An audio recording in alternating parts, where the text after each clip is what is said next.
नमस्कार दोस्तों। कहानियों की श्रृंखला में आज सुनेंगे सुप्रसिद्ध कथाकार दीपक शर्मा जी की कहानी दर्जी की सुई। तो आइए सुनते हैं कहानी। सन 47 के फसाद की जब भी बात छिड़ती है मुझे श्रीमती खुशी चंद याद आती हैं। डायरी लिखने की अपनी आदत मैंने उन्हीं से सीखी और सच पूछिए तो मुझे इस आदत से लाभ भी पहुंचा।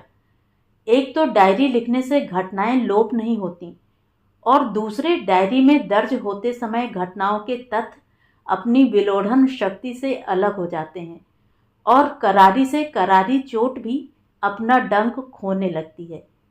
श्रीमती खुशी चंद बड़े मनोयोग से डायरी लिखती और रोज लिखती। उसमें तारीख और समय तो सुनिश्चित रहता ही, साथ ही उस दिन के ऐतिहासिक घटनाक्रम की गति और ताप के साथ साथ प्रभा का पूरा पूरा हाल भी अवश्य होता। उनकी डायरी में एक भी ऐसी प्रविष्टि नहीं जिसमें प्रभा का उल्लेखन न हुआ हो। और चूंकि सन 47 के इतिहास तथा सन 47 के प्रभा के दहेज के संग मेरा गहरा संबंध रहा, इसलिए श्रीमती खुशी चंद की उस समय की डायरियों के सार संग्रह में मैं भी हाशिए पर विद्यमान हूँ। उन दिनों मैं अमृतसर के एक स्कूल की 8वीं जमात में पढ़ती थी और उसी स्कूल के छात्रावास में रहती थी। लाहौर से 8 मील की दूरी पर हमारी ज़मीनें थीं। अमरूद, नाशपाती और गुलाब के बाग थे। हमारी हवेली के अस्तबल में 4 घोड़े थे और गैराज में 2 मोटर गाड़ियाँ। हर सप्ताह में एक बार मेरे पिता ज़रूर ही अमृतसर मुझे मिलने आते थे और हर महीने एक बार मैं ज़रूर ही सभी से मिलने लाहौर जाती थी। किंतु सन 47 की उस अगस्त के किसी एक तारीख के बाद मेरे पिता मुझे मिलने कभी न आए। लाहौर के उस पते पर मैंने और मेरे स्कूल की प्रधानाध्यापिका ने कई पत्र भेजे, किंतु एक भी पत्र का उत्तर न आया। ऐसे में श्रीमती खुशी चंद ने मुझे अपने संरक्षण में ले लिया। वे उस स्कूल के पुस्तकालय की पुस्तपाल थीं और विधवा होने के नाते उसी स्कूल के एक कमरे में अकेली रहती थीं।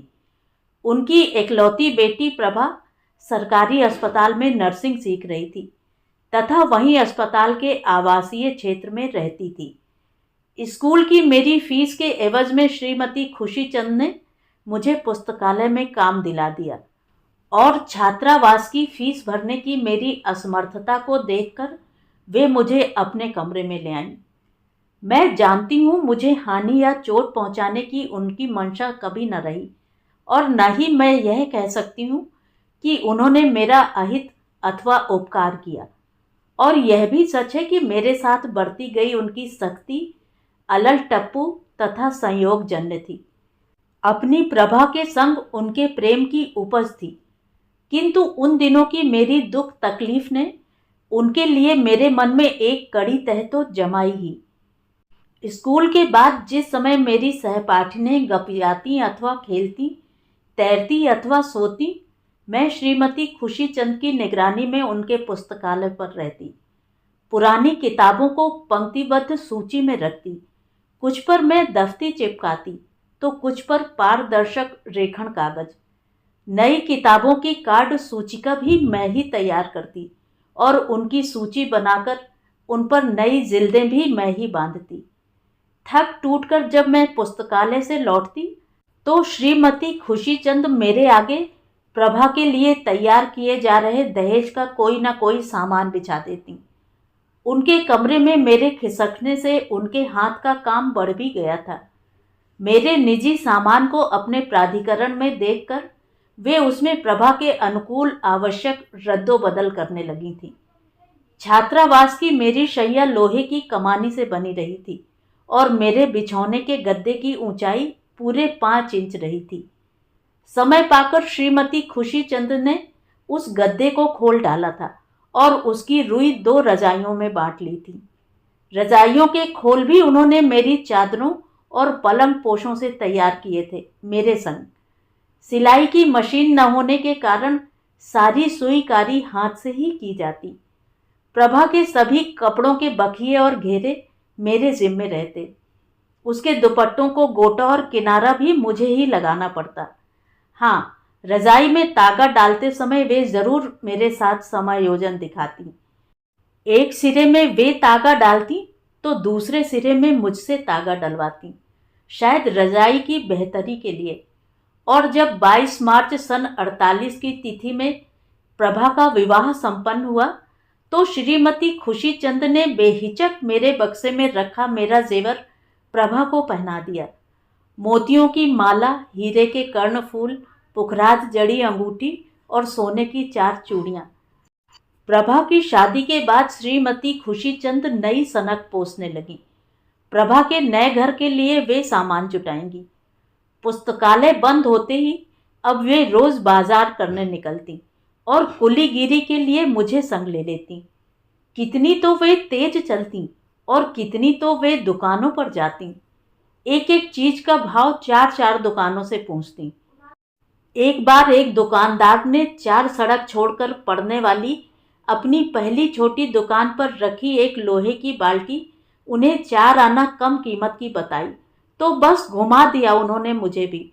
और लौटने पर जब बाल्टी मुझे अपने हाथ में उठानी पड़ी तो रास्ते भर मैं उन्हें कोसती रही। मेरी 10वीं जमात खत्म होते ही श्रीमती खुशी चंद ने मुझे अपने पुस्तकालय में अर्धकालिक सहायक की नौकरी दिलवा दी, 50 रुपए महीने पर। ढूंढने पर किसी दूसरे स्कूल में मुझे पढ़ाने का काम जरूर ही मिल जाता, किंतु मैं वह स्कूल नहीं छोड़ना चाहती थी। 2-2, 3-3 साल बाद भी विभाजन के समय बिछड़े कई लोगों के मिलाप की खबरें जब तक अखबारों में छपती रहती थी और मुझे डर था न मालूम किस दिन मेरे लापता परिवारजन में से मेरा कोई सगा मुझे ढूंढता हुआ मेरे स्कूल आ पहुंचे और मेरा नया पता ये बेगाने लोग उसे दें न दें। आगामी 27 वर्ष भी मैंने उन्हीं के संग उन्हीं के कमरे में काटे। स्कूल के रजिस्टर में मैं जरूर एक अर्धकालिक सहायक से पूर्णकालिक सहायक नियुक्त कर दी गई थी, किंतु दुगनी और फिर तिगुनी और उसके बाद चौगनी हुई मेरी तनख्वाह पर पूर्णाधिकार श्रीमती खुशी चंद के पास ही आरक्षित रहे। इस बीच 2 अध्यापिकाओं ने मेरा विवाह कराने का प्रयास भी किया था, किंतु दोनों बार श्रीमती खुशी चंद ने नाक सिकोड़ लिया था। मेरी इस अमीरजादी से किसी गरीब की गुलामी कैसे होगी। तीसरी बार मेरे लिए विवाह प्रस्ताव लाने का साहस फिर किसी ने न किया। 5 जून 1977 को उन्हें अचानक दिल का दौरा पड़ा। वे तत्काल अस्पताल पहुंचा दी गईं। उनके अंतिम क्षणों में प्रभा और मैं उनके समीप रहीं। उनके होंठ जैसे ही हरकत में आए मेरा दिल धड़क लिया। क्या वे मुझसे माफी मांगेंगी? प्रभा को अब तुझे ही देखना है, मेरा हाथ पकड़कर वे बोली। वे क्या कह रही थी? प्रभा मुझसे 4 साल बड़ी थी। फिर उसे देखने को उसके पास पति रहे, उसके 3 बच्चे रहे और मैं एक एकाकी जीव। मेरी खातिर वे बुदबुदाईं। नहीं, मैं चीखी, यह असंभव है, एकदम असंभव। माँ अपनी आत्मा मुझे सौंप रही हैं।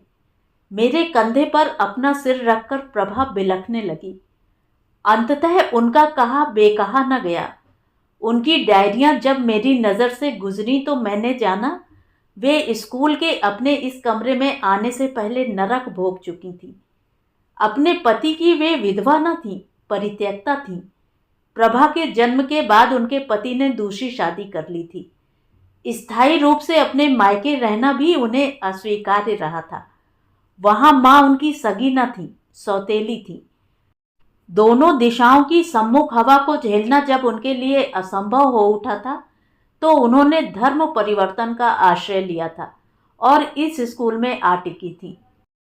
दिग्बिंदु उनकी प्रभा उस समय केवल 2.5 वर्ष की रही होगी।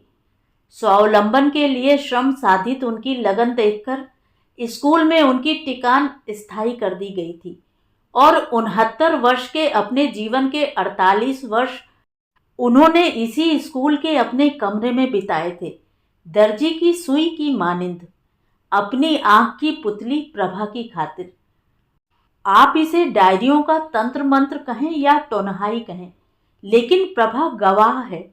उनकी मृत्यु के इतने वर्ष बाद आज भी मैं उन्हीं की इच्छा जनित धारणाओं को अपना लक्ष्य मानकर चलती हूँ।